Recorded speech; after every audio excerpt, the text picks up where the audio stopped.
কবরের সুয়াল জবাব থেকে কিভাবে বাঁচা যায়। গতকালকে সূর্য ডুবার থেকে নিয়ে আজকে সূর্য ডুবা পর্যন্ত যে মারা যাবে শুক্রবারে, তার কবরে সুয়াল হবে না। কিন্তু আপনি কয়দিন চাইছেন আল্লাহ শুক্রবারে মউত দিন? কয়দিন 2 রাকাত পড়ছেন বলেন? আজকের থেকে নিয়ত করেন, ডেলি দোয়া করেন আল্লাহর কাছে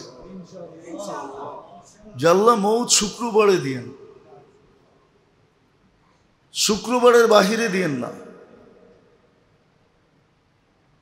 আর 56 প্রকার শাহাদত আছে এই উম্মতের জন্য। 56 প্রকার, 56 ভাবে মরলে, 56 ভাবের যে কোনো ভাবে মরলে এই উম্মতের নামে শাহাদত লেখা হবে। কয়টা? 56 কয়টা দেওয়া হয়? 50 আরো 6টা, ঠিক না? হ্যাঁ, একটা হইতো, 2টা হইতো, 3টা হইতো, 4টা হইতো, 5টা হইতো, তাইলে বসতাম, পাইলেও পাইতে পারি, না পাইলেও না পাইতে পারি। এইখানে তো প্রকারই 56টা। কয়টা? হাফ সেঞ্চুরিও না, হাফ সেঞ্চুরির উপরে। তাইলে তো প্রশ্ন উত্তরের সম্মুখীন না হওয়ারও সুযোগ আছে। আফসোস, কিন্তু কেউ তো শিখে না, কেউ তো জানে না, জানতেও চায় না। 56 ভাবে এই উম্মত শহীদ হবে, এই উম্মত শহীদ। আল্লাহ যেন এই উম্মতকে কাঠগোড়ায় দাড়ি করাইতে চান না। কেননা দাঁড় হইলেই তো বন্ধু হয়তো একটু চেহারা মলিন হবে, বন্ধুর চেহারা মলিন করতে চান না, হাস্য উজ্জ্বল রাখতে চান। কেননা আল্লাহ রঙ্গিকা লা ইউখজি কাফি উম্মতিক, আপনার উম্মতের ব্যাপারে আমি আপনাকে লজ্জিত করব না। আল্লাহ বন্ধুকে লজ্জিত করতে চান না, বন্ধুর চেহারায় বাজ দেখতে চান না, বন্ধুকে হাস্য উজ্জ্বল দেখতে চান। দুনিয়ায় যেমনই হয়ে গেছে হয়ে যাক, কিয়ামতের মাঠে যেন হয় না। এই জন্য আল্লাহ এক জাল বিছায়া দিয়েছেন। কথাগুলা বলার পিছনে একটা উদ্দেশ্য আছে, যাইতেছি আস্তে আস্তে ওই দিকে। একটু ভালো মতে বোঝান, কাজে লাগান, নাইলে এই জিনিসগুলোই কিন্তু দেখানো হবে যে তোমার জন্য এই সুযোগ ছিল, এই সুযোগ ছিল, এই সুযোগ ছিল, এই সুযোগ ছিল, একটাও তো তুমি কাজে লাগাইলে না। অপশন তো অনেকগুলো ছিল, আমরা তো 2-4টা অপশন রাখি নাই, আমরা তো অগণিত অপশন রাখছি, অগণিত সুযোগ রাখছি। তুমি একটাও কেন ধরলে না, ধরা দিলে না? তখন কি জবাব দিব? কি জবাব হবে ওই দিন? ওই দিন তো জবাব দিলে কাজে দিবে না। সত্য তো এটাই, মানুষ তো কাঁদবে।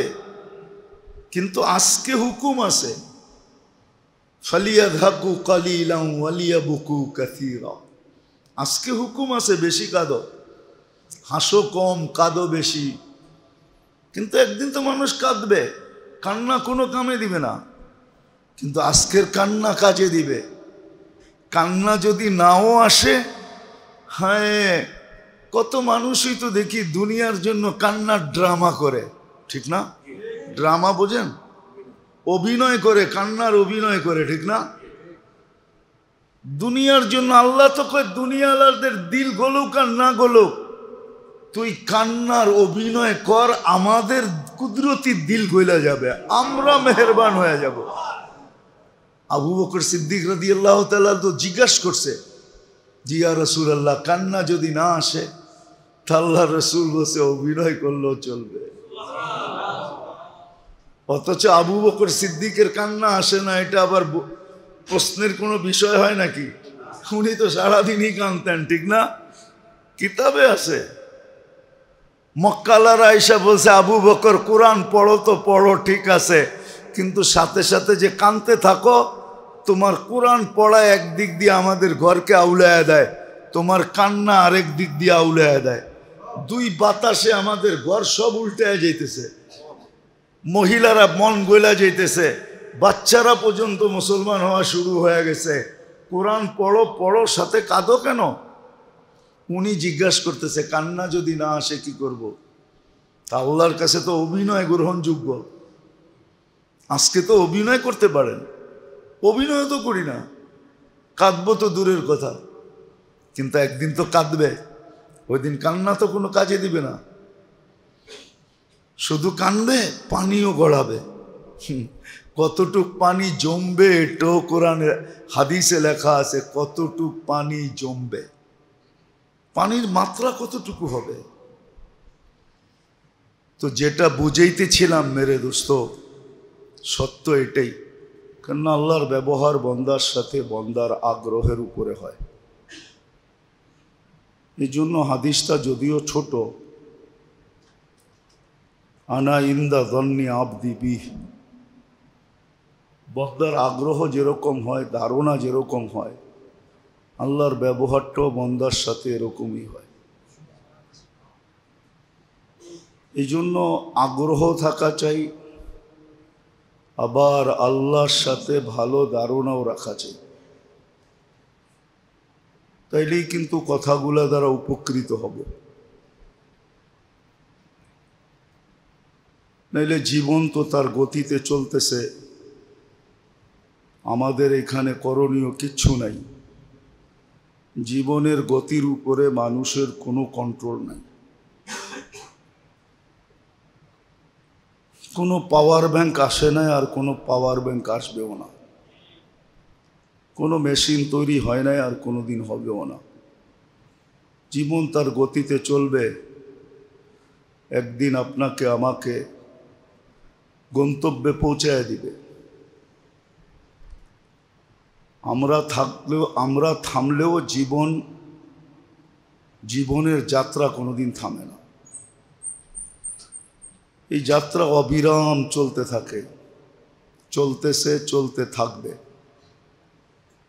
আর একদিন গন্তব্যে পৌঁছায় দিবে। আর মৌতের কোল যেটা বলে, মৌতের কোলে ঢোলা পড়বে, আর যার কাছ থেকে আসছে তার কাছে পৌঁছা যাবে। কিন্তু আল্লাহ না করুক, আল্লাহ না করুক, যদি প্রশ্ন উত্তরের সম্মুখীন করে দেন, যদি আল্লাহ প্রশ্ন উত্তরের সম্মুখীন করে দেন, প্রশ্ন উত্তরের জন্য যদি দাঁড় করায় দেন, তাহলে সত্য এটাই, 50,000 বৎসরও লাগতে পারে এই 60-70 বৎসরের হিসাব দিতে। যদিও বলবেন 60-70 বৎসরের হিসাব দিতে 50,000 বৎসর কেন লাগবে? যুক্তিতে যদি এটা নাও আসে, কিন্তু দেখাইলে কিন্তু যুক্তিতে আসবে। প্রতিদিন 1,60,000 বার শ্বাস প্রশ্বাস নেই, মাসে কতগুলা, 60 বৎসরে কতগুলা, হিসাব করেন। প্রত্যেক শ্বাসের বিপরীতে শুকরিয়া কতটুকু আদায় করি, যে স্বাভাবিকভাবে যে শ্বাসটা নিতে পারলাম, ছাড়তে পারলাম, কোথাও কোনো বাধা সৃষ্টি হইল না। একটু বাধা দিয়া দিলেই তো কাইপা উঠবে। শ্বাস প্রশ্বাসের অক্সিজেন লেভেল যদি একটু কমায় দেয়, তাইলেই তো শ্বাস প্রশ্বাসে ব্যাঘাত ঘটবে। যারা ভেন্টিলেটারে আছে ওদেরকে জিজ্ঞাসা করেন যে তোমাকে ভেন্টিলেটারে কেন দিল, শ্বাস প্রশ্বাস নিতে কেমন লাগে? ব্যক্ত করা যাবে না, দেখানো যাবে না, কিন্তু চোখের পানি ছেড়া দিয়া বলবে কি যাতনা বিষে, বুঝিবে সে কিসে, কবু আসি বিষে ধ্বংসিনী যারে। তোমার হয় নাই, তুমি বুঝবে না, আমার হয়েছে, আমি বুঝি কষ্ট কাকে বলে। ঠিক না? তাহলে ডেলি 1,60,000 বার, মাসে কত, বৎসরে কত, 60 বৎসরে কত? এটা তো শ্বাস গেল, ডেলি অক্সিজেন নেন 550 লিটার, বৎসরে নেন 2,750,000 লিটার। 60 বৎসরে কতগুলা নিছেন? ডেলি কিডনি ডায়ালিসিস করে 36 বার কুদরত দিয়া, মাসে কতবার, বৎসরে কতবার, 60 বৎসরে কতবার? ডেইলি অগণিত নেয়ামত কতটুকু বুক করি বলেন? রাগ হয়ে তো যাবে সমাজ, চলে তো জানোয়ারের মতো। জানোয়ারের যেরকম উত্তরও নাই দক্ষিণও নাই, ও কিচ্ছু বোঝে না, ওর ডঙ্গে চলতেছে। কোরআনের শব্দই আছে উলাইকা কাল আনাম, তোমরা তো জানোয়ারের মতো চলো। জানোয়ারের যেরকম কোনো ফরজ নাই, ওয়াজিব নাই, সুন্নত নাই, রোজা নাই, নামাজ নাই, হজ নাই, জাকাত নাই, আমরাও তো ওরকমই চলি। বলেন, রাগ হয়ে গেলেন? এই জন্যই 50,000 বৎসর দাঁড় করায় দিবে। 24 ঘন্টা কত নেয়ামত বুক করি, চোখে তো দেখি না। মাইক্রোস্কোপ লাগায় চললে চোখে দেখতাম। সবাই তো কিনে না, আর চোখে লাগানো না। একটা কিনেন, একদিন চোখে লাগায়া বাজারে ঘুরেন, তাইলে দেখবেন যে কত জীবাণু আপনার দিকে ধায়া আসতেছে, আর কত ব্যাকটেরিয়ার ভিতরে আপনি বসবাস করতেছেন। এক একটা কত বড় বড় দেখা যায়, কিন্তু এটার থেকে 24 ঘন্টা আপনাকে সুরক্ষিত করে কে? কোনোদিন দেখছেন মাইক্রোস্কোপ দিয়া?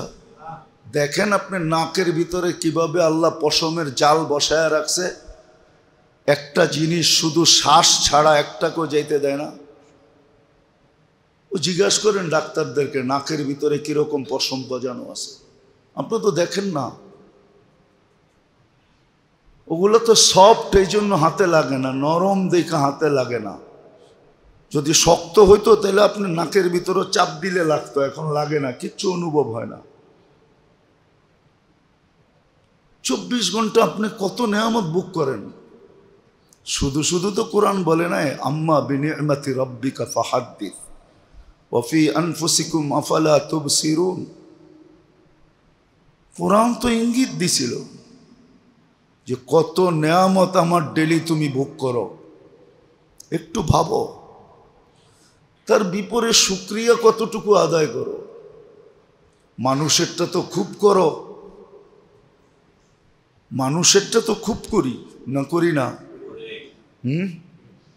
কেউ এহসান করলে সারা জীবন পিছে পিছে ঘুরতে থাকি, ঠিক না? এহসান পাওয়ার জন্য সারা দিন পিছে পিছে ঘুরতে থাকে, পায় না, পাওয়ার আশায়। তো ডেলি কত নেয়ামত বুক করি, প্রত্যেকটা মুহূর্তই তো একটা নেয়ামত, প্রত্যেকটা মুহূর্তই তো একটা নেয়ামত। 24 ঘন্টা নেয়ামতের ভিতরে ডুবায় রাখছে। চোখে যদিও কিছু পড়ে না, হ্যাঁ ভাবলে অবশ্যই পড়তো, ভাবলে অবশ্যই পড়তো। এই জন্যই হুকুম দিছিলেন আনিস কুরলি, আল্লাহ হুকুম দিছেন আমার শুকরিয়া আদায় করো। লাইন শাকারতুম লাযীদান্নাকুম, শুকরিয়া আদায় করলে নেয়ামত বাড়ায়া দিব। আহলু শুকরি আহলু জিয়াদাতি, আমার ভান্ডার ওদেরকেই দিই যারা শুকরিয়া আদায় করে। সারা দিনে তো শুকুর লিল্লাহ একবারও বলি না। শুকুর লিল্লাহ, আল্লাহুম্মা লাকা শুকরু ওয়া লাকাল হামদ। আল্লাহ আপনার জন্য শুকরিয়া, আপনার জন্য প্রশংসা, একবারও তো বলি না।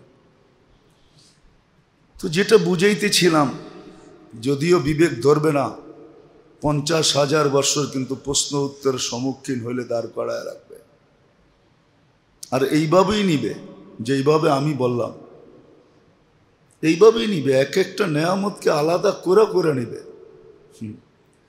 পানি ডেলি কয় লিটার খান, কয় লিটার পান করেন? যদিও বলে ডাক্তার 2 লিটার পান করেন, ডাক্তারের কথা মাইনা তো 2 লিটার ডেলি নেন, মাসে কয় লিটার হয় বলেন তো? দুনিয়াকে 1 ফোঁটা বানায় দিতে বলেন না দুনিয়াকে যে 1 ফোঁটা পানি বানায় দাও। হ্যাঁ, দুনিয়ার বিজ্ঞান বলবে অক্সিজেন আর হাইড্রোজেন মিলাইলে পানি হয়, কিন্তু পানি হবে, আমিও মানি, কিন্তু আল্লাহর পানি হবে না। আল্লাহর পানির ভিতরে জীবন দেওয়া আছে, জীবন।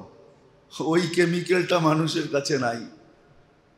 মানুষ হাইড্রোজেন অক্সিজেন মিলায় পানি বানায় দিবে, কিন্তু জীবন নামের যে একটা কেমিক্যাল আছে ওটা শুধু আল্লাহর ভান্ডারে আছে, আল্লাহর কাছে আছে। ওটা কেমিক্যাল না, ওটা আল্লাহর একটা হুকুম। ওটা বানানো সম্ভব না, এটা বানানো সম্ভব না। আল্লাহ রসুল বলছে যে তোমরা যে ঠান্ডা পানি পান করো, এটার হিসাব পর্যন্ত আল্লাহ নিবে। যদি নিতে চায় তাহলে 50,000 বছর ঠিকই দাঁড় করায় দিবে। এই জন্য যেটা বুঝাইতে চাইতেছিলাম, সময় কিন্তু জীবনের গতি কিন্তু তার গতিতে চলতেছে, আমার গতিতে না। একদিন আমাকে সীমানায় পৌঁছায় দিবে, একদিন আমাকে সীমানায় পৌঁছায় দিবে। আর আল্লাহর কাছে যাওয়ার পরে হতে পারে যে হিসাব কিতাবের সম্মুখীন করে দিবে, কিন্তু বুদ্ধিমান ওই ব্যক্তি যে হিসাব কিতাবকে এড়ায়া চলতে চায়, হিসাব কিতাবের দুয়ারে যেতে চায় না, যে আমি হিসাব কিতাবের দুয়ারে যাব না। বলে ওই ব্যবস্থা কি আছে? অবশ্যই আছে। ওই ব্যবস্থা তো আল্লাহ দিছিলেন এই উম্মতকে। কোনো উম্মতকে দিয়া থাকেন আর না থাকেন এটা আমার আলোচ্য বিষয় না, কিন্তু এই উম্মতকে দিছিলেন। উম্মতে মুহাম্মদী সাল্লাল্লাহু আলাইহি ওয়াসাল্লাম, মুহাম্মদুর রাসূলুল্লাহ সাল্লাল্লাহু আলাইহি ওয়াসাল্লামের উম্মতকে দিছেন, যে ইচ্ছা করলে সে বাঁচতে পারে। আপনি উদাহরণ দিয়ে দেখেন, রমজানের রোজা রাখলো আর 6 রোজা যে রাখলো, সে এটা তো ধারণা করতে পারে হাদিসের আলোকে যে আমি সারা বছর রোজা কমপ্লিট। তাহলে সারা বছর যদি রোজা হয়, তাহলে রোজদারের তো হিসাব কিতাব খাওয়া পানাহারের নাই, ঠিক না? না আছে? বাঁচলো কি বাঁচলো না? কিন্তু পদ্ধতি ব্যবহার করছে কয়দিন? 30 দিন আর 6 দিন, 36 দিন। 36 দিন বাদ দেন 365 থেকে, তাহলে 330 দিনের হিসাব কিতাব থেকে বেঁচে গেল, পানাহার থেকে বেঁচে গেল। এক নামাজ থেকে আরেক নামাজ মধ্যবর্তী সময়ের জন্য কাফফারা স্বরূপ গুনাহকে মাফ করায় দেয়, মেটায় দেয়। 5 ওয়াক্ত যখন পাবন্দির সাথে পড়ল, তাহলে এটা তো বলা যায় যে 24 ঘন্টার গুনাহগুলা অটোমেটিক মাফ হয়ে গেছে। আমার কাছে আর কিছু নাই, আমার কাছে আর কিছু নাই। এতটুকুর পরে এতটুকু বলতে পারে, আমি যে সারা রাত্র ঘুমাইলাম এটা সওয়াবও লেখা হলো। সারা রাত্রের ঘুমের জায়গায় কি লেখা হলো? সওয়াবও লেখা হলো। মসজিদের দিকে যে আসলাম, কদম যদি আপনি গইনও আসেন যে আমার ঘরের থেকে মসজিদের দিকে আসতে কত কদম হয়, অত কদম গণার পরে আপনি বলতেও পারেন, দৃঢ়তার সাথে বলতে পারেন যে আমার এতটা গুনাহ মাফ হয়ে গেছে।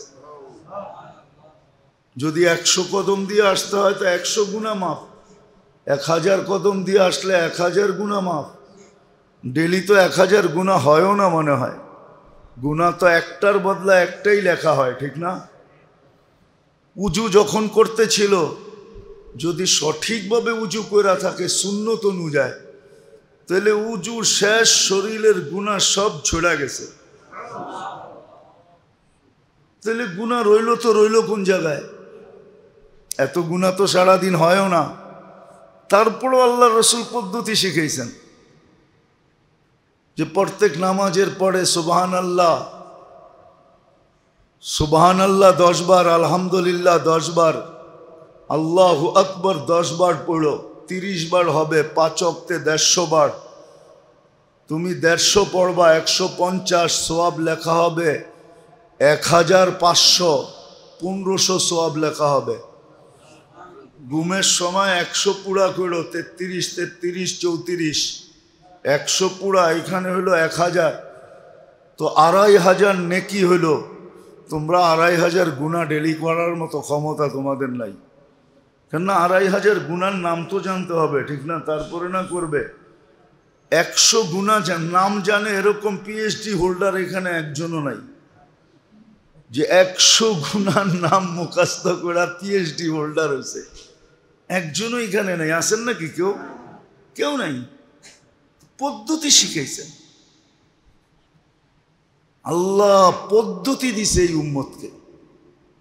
হ্যাঁ, নামাজ যখন সালাম ফিরাইল, আল্লাহর রসুলের উক্তি দ্বারা গুনাহগুলা সব ঝরা গেল, যেমন বসন্তে গাছের পাতাগুলা ঝরা যায়। তো আপনার থাকলো কোথায়?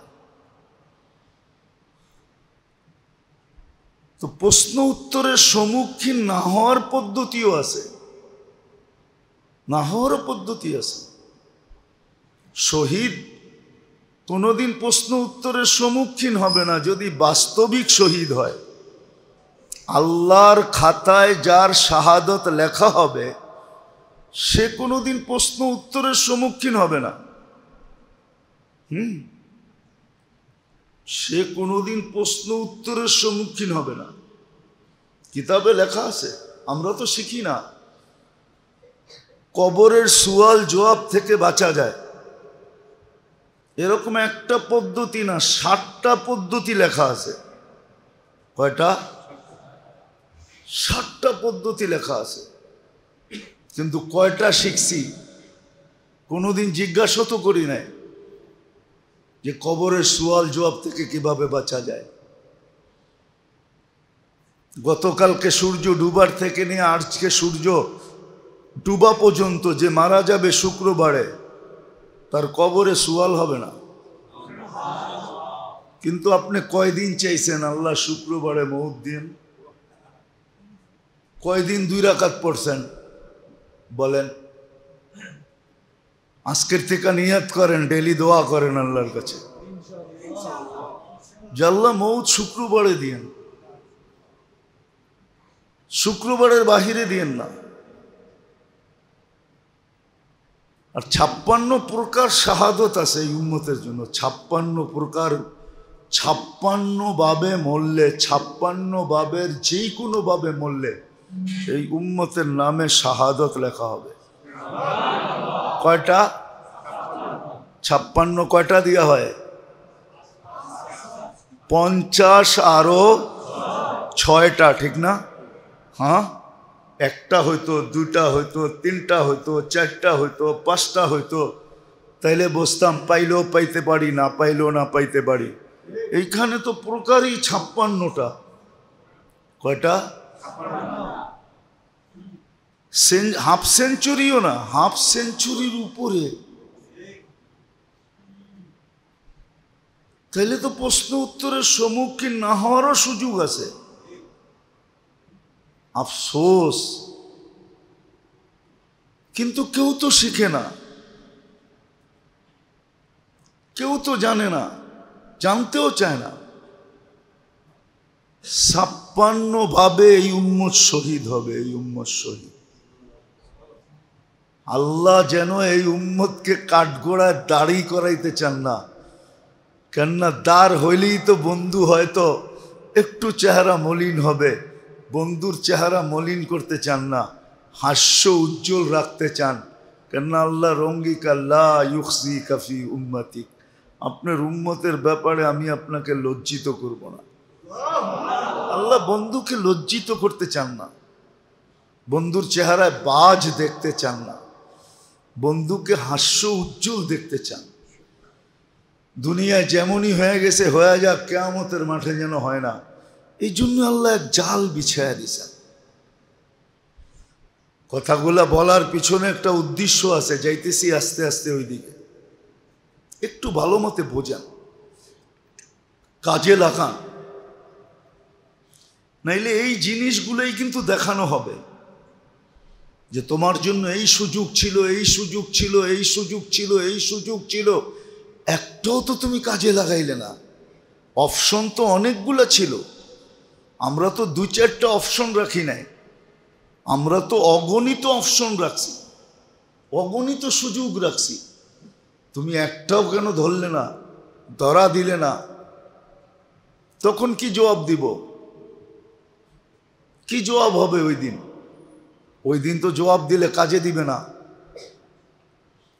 সত্য তো এটাই, মানুষ তো কাঁদবে, কিন্তু আজকে হুকুম আছে, ফালিয়াযহাকু কালিলান ওয়ালিয়াবকু কাসীরা।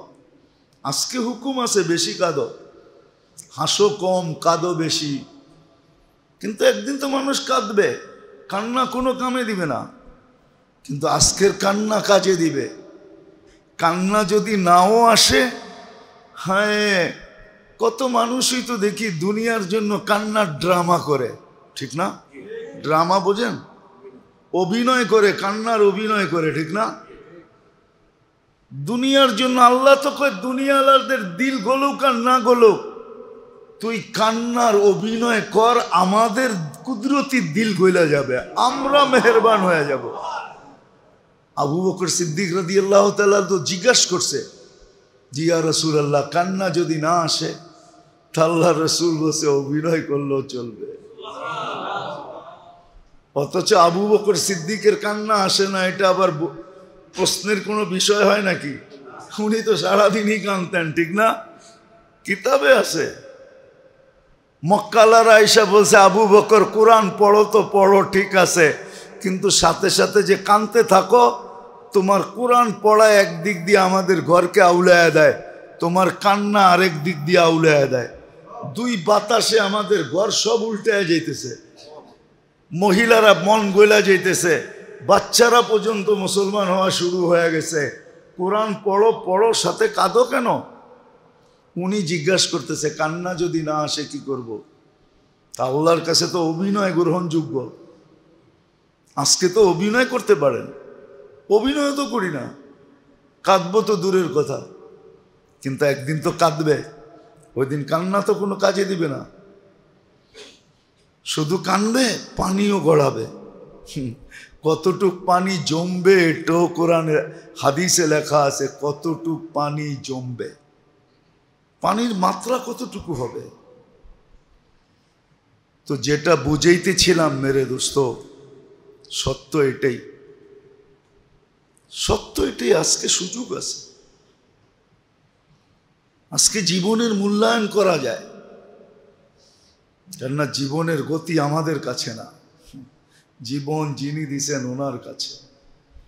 এই জন্য জীবন অবিরাম যাত্রী, কোথাও বিরামহীন যাত্রী, কোথাও দাঁড়ায় না, চলতে থাকে, চলতেছে। কিন্তু হ্যাঁ, এটাকে কাজে লাগানো, এটা হলো বুদ্ধিমানের কাজ। আছে কিছু বুদ্ধিমান দুনিয়াতে এখনো আছে, যারা এখনই প্রস্তুতি নিতেছে। ওমর রাদিয়াল্লাহু তাআলা আনহুর কথা মতো, হাসিবু ক্বাবলা আন তুহাসাবু, তোমার হিসাব তুমি ডেলি কষো। এই জন্য আল্লাহওয়ালারা বলে, আল্লাহওয়ালাদের বলা ছিল, এখনো বলেন, নিয়মও ছিল, ঘুমানোর আগে যোগ বিয়োগ করে ঘুমানো, যে আজকে গুনাহ কয়টা করলাম, নেক কয়টা করলাম। যদি দেখা যায় নেক কম হয়ে গেছে, গুনাহ বেশি হয়ে গেছে, তাইলে গুনাহ নেক বাড়ানোর কোনো অসুবিধা নেই। আমি ছোট একটা দেখাইতেছি, সুবহানাল্লাহি ওয়া বিহামদিহি, যে 100 বার পড়ল সুবহানাল্লাহি ওয়া বিহামদিহি, যে 100 বার পড়ল 1,25,000 নেকি পাবে। পড়তে 3 মিনিট লাগে, উঠতে 4 মিনিট। সুবহানাল্লাহি ওয়া বিহামদিহি, সুবহানাল্লাহি ওয়া বিহামদিহি, উঠতে 5 মিনিট লাগে। গুনাহ কতটুকু মাফ হবে এটা বাদই দিলাম। সমুদ্রের ফেনা পরিমাণ, গাছের পাতা পরিমাণ, বালুর কণা পরিমাণ গুনাহ মাফ হবে। যদি ঘুমানোর আগে 100 বার পড়া ঘুমায় গেল, 1,25,000 গুনাহ হওয়া তো কোনো কথা না। এরকম আরো অনেক আছে। সূরা ইখলাসে 3 বার পড়া ঘুমায় গেল, 1 খতম কোরআনের সমান। কি যদিও মতানৈক্য করবে কেউ, কিন্তু আমার একটা ধারণা আর কি, কিতাবের কথা না, ধারণা আর কি, যে 1 খতমের কোরআন আর দুনিয়ার সমস্ত গুনাহ এক পাল্লায় দিলে কোরআনের খতমের পাল্লা ভারী হবে। ওটা তো 3 বার সূরা ইখলাস পড়লেই পাইতেছেন, ঠিক না? এতটুক তো করে ঘুমানো যায়। এতটুক না করা যায়, কমসে কম হাত দুটা উঠায়া আল্লাহ তওবা করে ঘুমাইলাম, এতটুক তো বইলা ঘুমানো যায়, তাইলেও তো হয়। এই জন্যই আল্লাহ বান্দাকে সুযোগ রাখছেন। এই কথাগুলো এই জন্য বললাম যে এখন কিন্তু জি কাদা চলতেছে, পরের মাসটাই জিল হজ্জা আসবে, পরের মাসটাই মহররম আসবে। এই উম্মতকে হুকুম ছিল যে কমসে কম 4টা মাস আল্লাহকে লজ্জা করো। গুনাহ না করা মানি হলো আল্লাহকে লজ্জা করা, গুনাহ করা মানি হলো আল্লাহকে লজ্জা করলো না, লজ্জা পাইল না। দেখেন না, অনেক সময় দেখি আমরা এই ছেলে, অনেক সময় দেখি আমরা, আপনারা খেয়াল রাখেন না, এটা তো ও গুনাহগার, যে ডোকে সেও গুনাহগার হয়, আপনারও হন।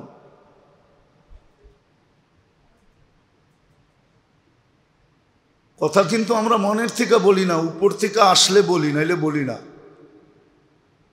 আমরা কিছু শিখা আসি না। বারবার বলা হইতেছে যে গায়ের উপর দিয়া ডেঙ্গায় জুমার দিন না আসা, হাদিসে সাপ নিষেধ আছে। বুখারীতে কোনো এরকম হাদিসের কিতাব নাই যেটার ভিতরে নিষেধ না আছে।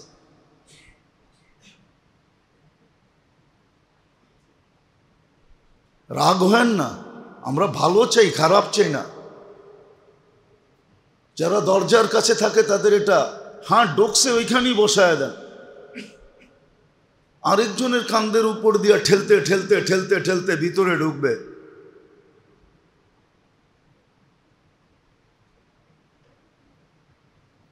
দিন মনে হয় আমাদের আসতেছে যে জুমা আমাদেরকে ঘরে পড়তে হবে।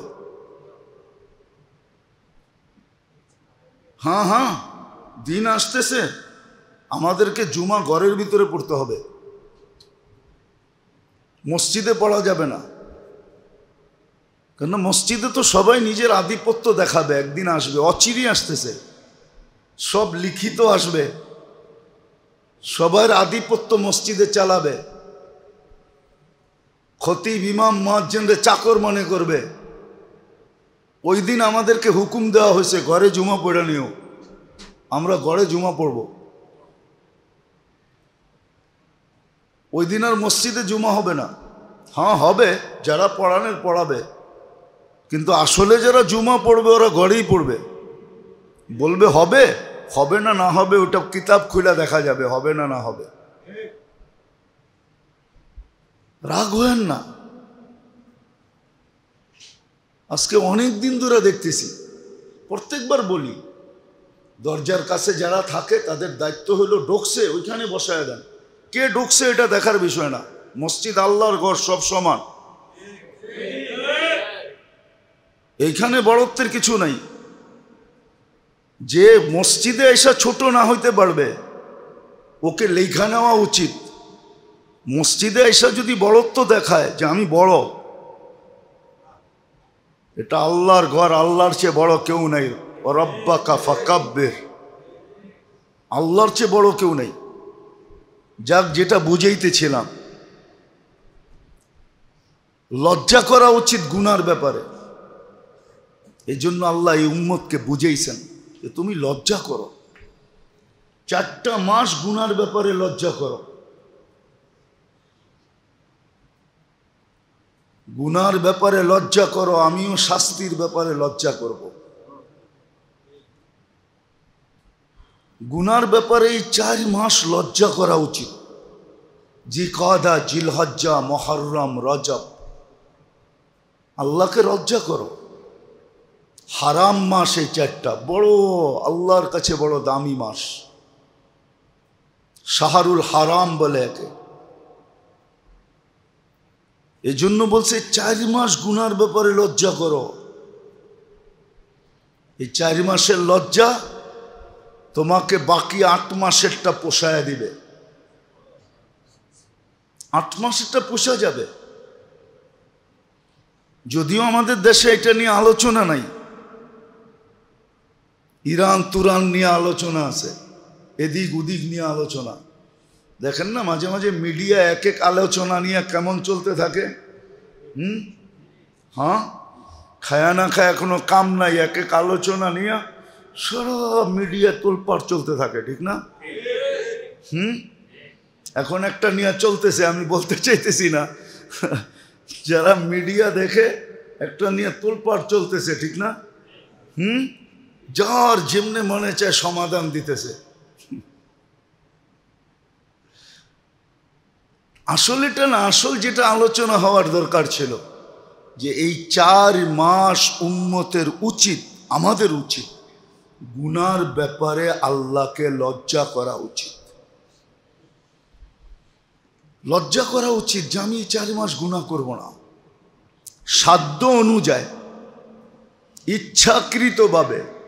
হ্যাঁ, ভুলে হয়ে গেল, তাহলে এটা তো আগেই ঘোষণা আছে, রুফিয়ান উম্মতি আল খাতাউ ওয়ান নিসিয়ান। আল্লাহর রসুল আগেই ব্যবস্থা করায় রাখছেন, আল্লাহর থেকে সিগনেচার করায় নিছেন। আমার উম্মত যদি ভুল করে তাহলে কি করবেন, ওটাও কি ধরবেন? তা আল্লাহ বলছে, বন্ধু আপনার উম্মত ভুল করলে মাফ করে দেব। ভুল করলে কি? হ্যাঁ, মাফ করে দেব। ভুল করলেও মাফ করে দিমু, ভুলে করলেও মাফ করে দেব। একটা হলো ভুল করা, যেরকম করা দরকার ছিল ওরকম করে নাই, ভুল করছে। আর একটা হলো ভুলে করছে, দুটোটা মাফ করে দেব। এটা সিগনেচার করা আছে, মাফ করে দিব। হ্যাঁ, তারপরেও যদি তওবা করে নিজে অনুতপ্ত হয় তো এটা তো মাফ হয়েই আছে। তাহলে এই অনুতপ্তের কারণে বিরাট বড় একটা সওয়াবের ঘাটতি ধরায় দিব। 4 মাস আমাদের উচিত। 1 মাস তো চলে গেছে, সামনে আসতেছে রজব আসবে, কিন্তু 3 মাস কিন্তু জিলকাদা রানিং চলতেছে। আমাদের উচিত গুনার ব্যাপারে লজ্জা করা।